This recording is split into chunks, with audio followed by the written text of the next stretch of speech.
Y a-t-il une présence de l'être dans le mal? Dieu est-il présent dans la souffrance? C'est une question difficile. Dieu est-il plus présent dans le bourreau que dans la victime?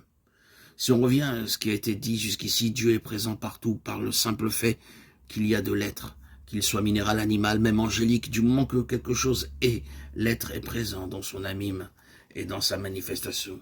Alors Dieu est-il présent dans le bourreau? Mieux vaut poser la question ainsi. Sous quel mode Dieu est-il présent dans le bourreau? Et sous quel mode Dieu est-il présent dans la victime? À Auschwitz, un enfant va être conduit au four crématoire et un juif demande « Où est Dieu ?» Où Dieu est-il présent? Comment Dieu peut-il exister, être présent et permettre le crime de l'innocent? C'est le scandale que chacun de nous peut éprouver à certains moments. Comment est-il possible qu'il y ait tant d'injustice et que la mort des innocents soit acceptable? Où Dieu est-il présent dans ce qui détruit l'être?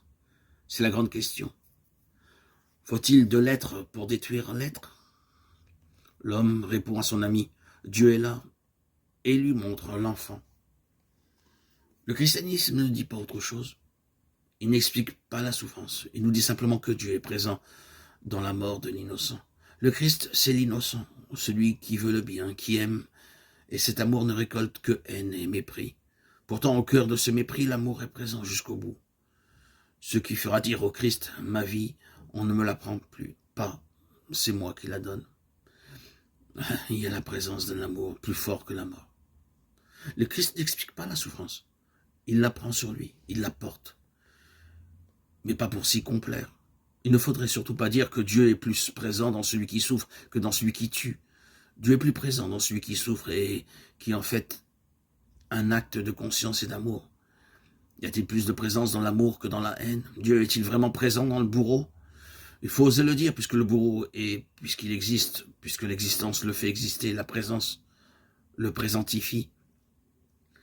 La présence lui donne d'être. On ne peut pas gommer cela. Dieu est bien présent dans le bourreau, comme il est présent dans le mauvais esprit, comme il est présent dans la brute, comme il est présent dans la pierre. Mais Dieu est aussi présent dans la victime. S'il y a de la patience dans la victime, il y a plus de présence. Ce n'est pas simplement une présence brute, mais une présence consciente. Le bourreau n'a pas toujours la conscience de ce qu'il fait, sinon il ne pourrait pas le faire. Toutes les pratiques de non-violence ont pour but de réveiller cette conscience-là. Si la victime est consciente, il y a, à côté de l'être brut, à côté de l'être destructeur, de l'être capable de transformer cette destruction en conscience. Ce thème difficile à aborder conduit finalement à la présence de l'être dans la mort. Je peux le dire, pour avoir accompagné un certain nombre de mourants. Quelquefois, au moment où il y a passage entre la présence spatio-temporelle et la non-présence dans l'espace-temps, il se donne à voir, à goûter une qualité de présence qui déborde l'espace-temps. La mort n'enlève pas la vie à la personne. Elle ne lui enlève qu'un certain mode de présence de la vie.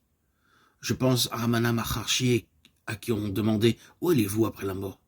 On voulait le faire parler de la réincarnation. Il répondit « Après la mort, je vais là où j'ai toujours été. » Cet homme était dans la présence essentielle, présent à l'être essentiel qui ne meurt pas, à l'être incréé.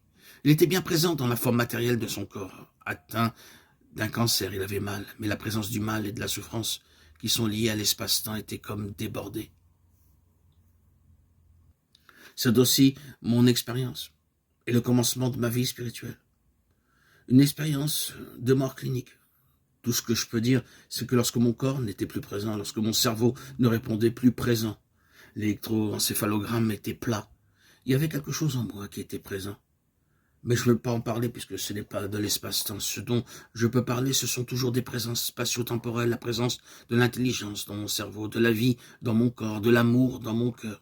Mais là, il s'agit d'une qualité de présence qui n'a pas de nom. Même la lumière est encore une métaphore. La lumière, on ne la voit pas, c'est ce qui nous permet de voir. Et une lumière que l'on verrait, ce n'est pas de la lumière, c'est du brouillard. J'ai connu la présence d'une réalité innommable, impensable, inconcevable et pourtant réelle. Présence réelle. Après cette expérience, il m'a été donné de lire dans l'Évangile cette parole de Jésus. Avant qu'Abraham fût, je suis. Ce je suis ne dit pas je suis présent dans mon corps, dans ma pensée, dans mon cerveau, je suis présent dans l'animal que je suis, dans la plante que je suis, dans l'intelligence que je suis. Non, c'est un pur je suis. Peut-on parler alors de présence pure?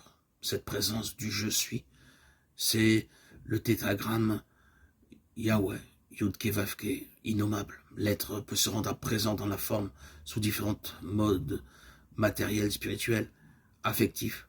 Tous les modes de présence passeront, mais l'essence même de ce qui s'y est rendu présent, cela est « Je suis Yahweh », ne passera pas.